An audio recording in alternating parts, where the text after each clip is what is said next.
everybody, and welcome back to a brand new video where today we reach the halfway stage in my look back over Series 1 of Doctor Who. Each week looking back at each episode 15 years to the day since they aired. We reach this week episode 7 of the series, it's The Long Game. So yes, after the rather high, I think, of Dalek last week, that was a real highlight of the series so far. Clearly the best episode of the series. The Long Game is probably the one episode that's a bit kind of maybe forgotten about by people, I think. Probably the sort of least kind of known about episode of Series 1 I think is probably the best way of describing it, because of course you've got those first few early episodes which are naturally going to be, people are going to remember. The Big Slitheen two-parter, then you've got the Daleks, then you've got the classic Father's Day to come, the Doctor Dances two-parter, Boomtown, and then the finale. And then there's just this episode, this sort of RTD-penned episode, of course, that's just kind of slotted into the middle here, in the middle of the series. And yeah, I feel like it gets a little bit forgotten about sometimes in terms of as an episode, even though in many ways it does a lot to kind of set up and create and almost be a prequel to the finale. So we arrive at the start of this episode on a new satellite called Satellite 5, which we find out is kind of the media hub of the future of the human race, basically, where all media, journalism, anything is controlled through this satellite and sent out from there. And of course, we find out about the sort of rather devious plans behind the controlling of information given out to people, to kind of the idea of controlling people, a bit very much a sort of satire on journalism and the media and things like that in this episode, which is fairly kind of clear. I don't think they tried to keep it particularly hidden. Of course, we have this Simon Pegg's character as the editor, who's very much working with a load of people who want to get rich, basically, by controlling the media and the way things are portrayed and put out there to control the way people think. And all those ideas are sort of thrown into there, a bit 1984-esque as well, from that sort of film. That whole idea in this sort of media satire and journalism satire I think it's quite interesting. I think it works quite well, and it's quite well explored in this story, I think. This story, of course, is notable for having the character of Adam carrying on through from the previous episode, when we see him jump into the TARDIS at the end of Dalek for seemingly no apparent reason. It's not really a normal thing for companions to do, or for characters in one-off Doctor Who episodes to do, but suddenly he does, and then he's in the next episode as well. And I did a bit more reading up on this to sort of explore the idea behind it, because I was a little bit kind of never really thought much of it, and it sort of seemed a bit pointless and unnecessary. But then I realised, reading up on this, that that was kind of the idea that RTD had anyway. One of the original titles of this episode was going to be called The Companion Who Couldn't.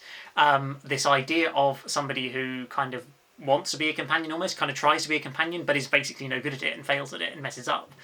Something we have never really seen before in the show, in a companion who sort of seemingly has joined the TARDIS team but just isn't cut out for it, isn't made for it. That isn't really something that's been particularly explored in the show.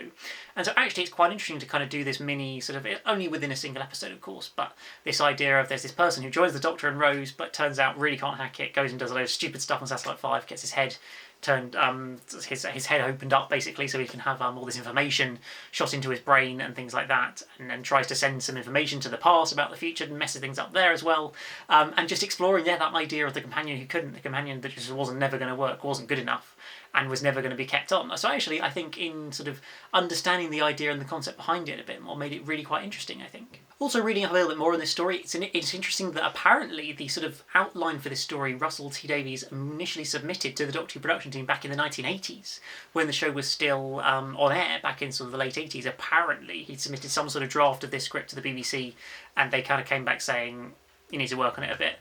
And then, of course, the show got cancelled before anything could ever have happened in regards to that. But it's just quite interesting that this story in particular is one he had an idea of for literally 20 years before it actually got to screen in 2005.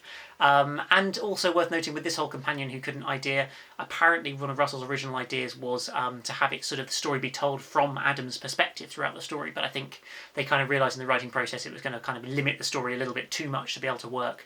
And so kind of gradually pulled back from that. And also, in many ways, kind of pulled back from the exploring Adam's character as much. There was some ideas originally that the director was saying about that was shot but never included, or at least in the shooting script it was there, about a sort of backstory with Adam, of his father having some sort of debilitating illness or something, that therefore there was going to be a motivation for Adam to try and find out the cure in the future so he could take it back to the past to try and save his dad, which I think is actually a really interesting idea that could have really added that little bit more to his character and kind of made him a little bit more likeable to an extent, because in the most part, not a very likeable character in this story because he just makes seemingly stupid decisions all the way through. That's quite frustrating as a fan of sort of a fan watching, and you just know, don't do that, you're being stupid, why would you do that as a companion, it's just wrong. So yeah, maybe those sort of aspects could have been added to really just round off his character a little bit more, I think, than what we actually got in the final episode. Of course, the sort of villain of the story was the, let's see if I can say it, the mighty Jagrafess of the holy Hadrajasic Maxaradanfo, I think is the correct pronunciation of the name of the villain in this story, who is just a massive sort of, I think lump of meat was the idea, with teeth basically, that's stuck to the ceiling and needs to be kept really cold permanently because and emits a load of heat and things like that. And I didn't fully quite see the point of him in this story. I mean, he was sort of the superior basically over the editor, played by Simon Pegg. But there wasn't really much threat kind of posed by it, because although you saw maybe 1 or 2 people getting attacked by it, because we barely saw it until the last 5 minutes, clearly because it was all CGI, and it's not bad, it's not terrible, but it's not great, and they probably couldn't afford to use too much of it, so that's why it's fairly limited in the visual shots we see of it, which just naturally takes away a bit of the threat from it, I think. And just, yeah, leaves this story a little bit lacking in that kind of final real threat and punch that I think it needs to really be a great story. By no means do I think this is a terrible story. I think it's got some reasonably good aspects. I do like the whole sort of satire on the media. I think that's a really sort of interesting concept to explore and just quite a nice thing to satire on. And I think the Doctor and Rose are really played very well in this story. And as I say, exploring the Adam storyline does have some interesting aspects to it as well. And just seeing this sort of futuristic Earth civilization that is in reality not very different to ours, whether that's a good thing or a bad thing is another matter, whether will the human race evolve that much or develop and change that much in however many thousands or hundreds of thousands of years into the future, who really knows.